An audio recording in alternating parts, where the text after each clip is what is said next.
the human life conforms to, the idea and the imagination, right? Like we aspire towards our dream. And, you know, if we can put a different image in people's minds, that helps bring them, lift them up. Um, you know, something to aspire to. And like for me, working with those kids, when I was playing baseball, it was very much like I saw their image, you know, of themselves, would never let them see maybe the beauty, and the grace and the wisdom that they had. They would like it wasn't in their imagination and it hadn't been present. And so for me, like I think that for all races, right, like black and white, it's about presenting that image that's of beauty, that Yeah, to brother, for because you're talking on the level of human being. This is right. universal across humanity. And unfortunately, the reason why those things weren't in those kids' imagination is because of the racialized world that we've created. It's a consequence of that. It's literally what you identify was a consequence of the imposition of a racial hierarchy, whether you think of it that way or not, whether you ever thought that. Like that is what you recognize in those kids, and that is the gap that you were trying to fill. You were doing anti-racism without even thinking about doing anti-racism because you were doing humanism, and there's a lot of overlap Yeah, there, brother. yeah, without a doubt. And yeah, I think that's exactly it. It's like, you know, there's some way in which we have to, in order to heal, we have to look at and be able to show people the humanity of others, right? And that's very difficult. Like that's the easiest thing to say, like see the humanity. Honestly, brother, I think it's incredibly easy. I think it's incredibly easy for you too. I'm surprised that you say it's difficult. Like you couldn't do the work that you've already done if it was like it must. I think showing people others' humanity, if you're in a situation where you're face to face, I think nobody could stop us, bro. Me and you, like, who could possibly, like, honestly, like, I don't. Why do you say it's hard? I want to hear more about why you said that you think it's hard to show people's humanity. Like, why? It takes a lot of thought, it takes a lot. Oh, I not for mean, me, brother. Not for me. I can no, but I literally do mean, it this as is like easy as what's in breathing. back of me is like 15 years of 70-hour work weeks of drawing, thinking, writing, listening. That's not easy. Like it came out eventually, right? But like that's it doesn't come natural to my 18-year-old former self. Like that to see humanity in another when I'm just seeing the world through absurdity and nihilism. Humanity does not um, proclaim itself. I had to read the Iliad and go through, the great, like the greatest book that was, one of the greatest books that was ever produced, to see this vision of humanity where Achilles, is met with Priam, and a crying father asking for, his son's body, and there's this shared moment of, I guess empathy, for lack of a better word, but this ability to see yourself in another person's eyes.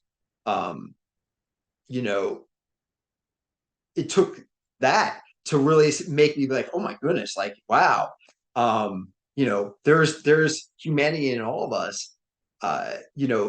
So I think that it doesn't happen very often in art, and those are the great moments of art. Like Michelangelo, he showed us humanity. He literally showed us how much of a force humanity is, how much volume and beauty and strength that we have. And I mean, he was a genius at 15 years old, carving statues at 18. That's and he's one of those people who everyone can go look at and say, I see a beautiful humanity in that. It's a rare thing to have someone express that and do it in a way that all people agree of all cultures or most cultures and generations and backgrounds and circumstances. It's rarer than diamonds. That's what I say. I mean, you can do it, right? Like you can make movies and have these feel good endings, but does that move the soul of the viewer? Does it move the soul of the nation, forward towards a greater humanity? History would show us no, it gets lost in the sands of time. But the people who truly move humanity forward and allow us to see the unity of the brotherhood on earth, those are the people who those are the classics. Those are the once in a generation um, speakers or leaders, artists, humanitarians. They're able to get through the cave chatter to something essential human being. So I think, yeah, I think it takes a lot of sacrifice. I think it takes a lot of vulnerability and humility to, in my case, make something to say, look, there's humanity here. Like you can see the soul, you can see soul working in this black child in this photo. Like that's somewhat audacious to say that. Like, um, and be able to like execute that, after years of study and trying. Yeah, I mean, I think it's very hard, and I think that's why. And then to even further to monetize that in a way that you can support yourself so that you can keep doing it. Not monetize in any type of wicked way, but just enough that I don't have to go wait tables every day and come home and be exhausted and spend my time painting. That I can do this for a living. That's extremely difficult to make a living off of a cultural product, especially something that is that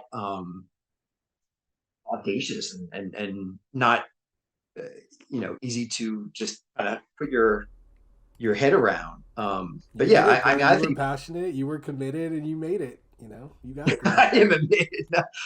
I mean, yeah, I do not think I made it. I would love to do this. My dream is to have a public health campaign around stopping gun violence with advertisements of fine art on the level of Michelangelo, right? You know, because I think that is the greatest advertisement for humanity. You know, I don't think the most cold-hearted killer can shoot, Michelangelo's David. It's um, so. I mean, I think there's just so much humanity in that that's what I go towards is because I think that art has that free space. I saw that with art, it allows a safe space to kind of separate ourself, from our present condition and go into this area, this aesthetic realm, where there's beauty around us and it's comforting and we can start talking about things that we wouldn't be comfortable saying, you know, face to face. Art allows us to um, give us a sort of a protective force field, where we can see ourselves without having the harsh reality of, reality. I guess that's the best way of putting it. Yeah, and I Um, guess like for me, like I don't think we need that. I think I think that we don't need that. We don't need protection from each other. It's not like what we need is we need to realize that. And like so I want to slam people together and then get them scared and then make them realize that they had no reason to be scared in the first place. because that's true. And Yeah. it's, you know, I do, you know, of course we need a conduit of some kind. I just consider myself to be the conduit. That's the truth. Like, I mean, I've like acted as that like for since I was a child, since I was a very young child. Like I Yeah. was serving that purpose. So like for me, like I haven't didn't really go through the same search for purpose as you because like I literally have been doing it since I was a child. I'm serving the Mm. same purpose now that I was back then. Just like I'm just more knowledgeable about it and like I understand it more.